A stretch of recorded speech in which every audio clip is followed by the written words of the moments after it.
আল্লাহর শপথ, সেই ঈমান আনে নাই, সেই ঈমান আনে নাই, সেই ঈমান আনে নাই যার থেকে তার প্রতিবেশী নিরাপদ না। আমাদের সমাজে প্রতিবেশীর উঠানে যদি একটু অবলা প্রাণী যায়, তাও বলে গরুর ঠ্যাং কাটটা দিমু। প্রতিবেশীর পুকুর ঘাটে একটু গোসল করতে গেলে কয় তোগো ঘাটে যা। যার অনিষ্টতা থেকে প্রতিবেশী নিরাপদ নয়, সে ঈমান আনে নাই। আপনি আপনার প্রতিবেশীর ক্ষতি করে থাকেন, কষ্ট দিয়ে থাকেন, তার চলার পথে কাঁটা দিয়ে থাকেন, তার খাবারের পানি বন্ধ করে দেন, তার পুকুরের ঘাট বন্ধ করে দেন, আপনি পরিপূর্ণ ঈমানদার নন, নন, নন।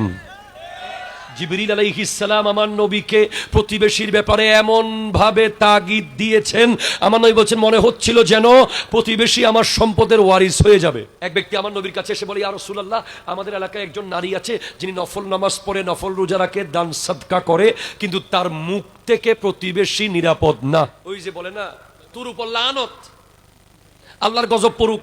টিনের চাল থেকে পানি পড়লেই গালাগালি শুরু করে, একটু বেশ কম হলেই ছাদের উপরে একটা আম পড়লে গালাগালি শুরু, বিভিন্ন সাউন্ড, ব্যাড সাউন্ড করে। আমার নবী বলছেন সে জাহান্নামী। সে নফল নামাজ পড়ে, নফল রোজা রাখে, সে দান সাদাকা করে, কিন্তু তার মুখের থেকে প্রতিবেশী নিরাপদ না, তার মুখ খারাপ, সে জাহান্নামী, আমার নবী বলেছেন। আবার আরেকজনের ব্যাপারে নবীজিকে বলা হচ্ছে, আমাদের এলাকায় একজন নারী আছে, তেমন নামাজ কালাম বেশি পড়ে না, মোটামুটি পড়ে, চেষ্টা করে, মোটামুটি দান সাদকা করে, মোটামুটি রোজা রাখে, ফরজ রোজা, তেমন নফল রোজা রাখে না, কিন্তু তার মুখের ভাষায় প্রতিবেশী সন্তুষ্ট, আমার নবী বলছেন সে জান্নাতি, জান্নাতি। আপনি কি জানেন প্রতিবেশীর সেবা করলে মক্কা শরীফে গিয়ে হজ করার সওয়াব পাওয়া যায়? হযরত আব্দুল্লাহ ইবনে মুবারক হাদিসের বড় ইমাম, উনি এক বছর হজে গেছেন। উনি জাস্ট মক্কার কাবা ঘরের আঙিনায় বসে আছেন, হঠাৎ তার ঘুম এসে গেছে। স্বপ্নে দেখছেন যে দুজন ফেরেশতা এসে কথা বলছে, এবার কয়জন মানুষ হজে এসেছে, কার কার হজ কবুল হয়েছে, এগুলো বলাবলি করছে। তখন একজন বলতেছে, একটা লোক তো হজে আসেই নাই, কিন্তু আল্লাহ তার হজ কবুল করে ফেলাইছে। এখন কথাবার্তার ভেতরে বলে সে কে, বলে তার নাম আলী, বাড়ি কোথায়, দামেস্ক। তখন আব্দুল্লাহ ইবনে মুবারক রাদিয়াল্লাহু তাআলা হজ শেষ করে নিজের বাড়িতে না গিয়ে খুঁজতে খুঁজতে আলী দামেস্কের কাছে চলে গেছে। গিয়ে তাকে জিজ্ঞেস করে, ভাই আপনার নাম কি আলী? বলে হ্যাঁ। আপনার জন্য সুখবর আছে। কি? বলে এবার তো আপনার হজ কবুল হয়েছে। বলে এমন কি করেছিলেন এই কয়দিনে একটু বলেন তো। বলে ভাই আমি একজন মুচি, জুতা সেলাই করি, 30 বছর ধরে জুতা সেলাই করে হজের টাকা জমাইছিলাম, এবার আমার হজে যাওয়ার কথা ছিল, কিন্তু যেই মাত্র আমি হজে যাব, হজের সফর শুরু করতে যাব, ঠিক তার আগে আমার বিবি সন্তান সম্ভবা হয়ে আমার কাছে একটু গোশত খেতে চাই। এখন আমি তো গরিব মানুষ, আমি যদি গোশত কিনে নিয়ে আসি বাজার থেকে, তাহলে তো আমার হজের টাকা কমে যাবে, আবার জুতা সেলাই করতে হবে। আমি আমার বিবিকে গোশত কিনে না দিয়ে প্রতিবেশীর বাড়িতে গিয়েছি। ও প্রতিবেশীরা, আমাকে কি একটু গোশত দেওয়া যায়? সন্তান সম্ভবা বিবি আরজু করেছে একটু গোশত খাবে।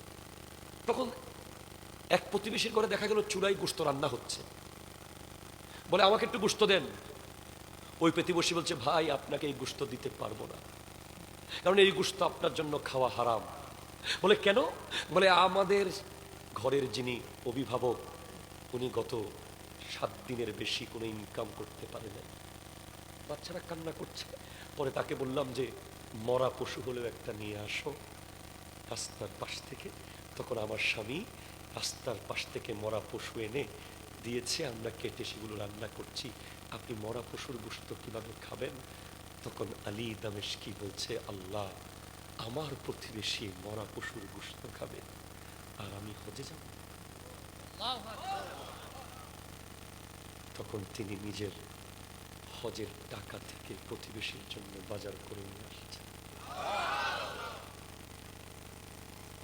সাথে সাথে আল্লাহ হজের সওয়াব দিয়ে দিয়েছে।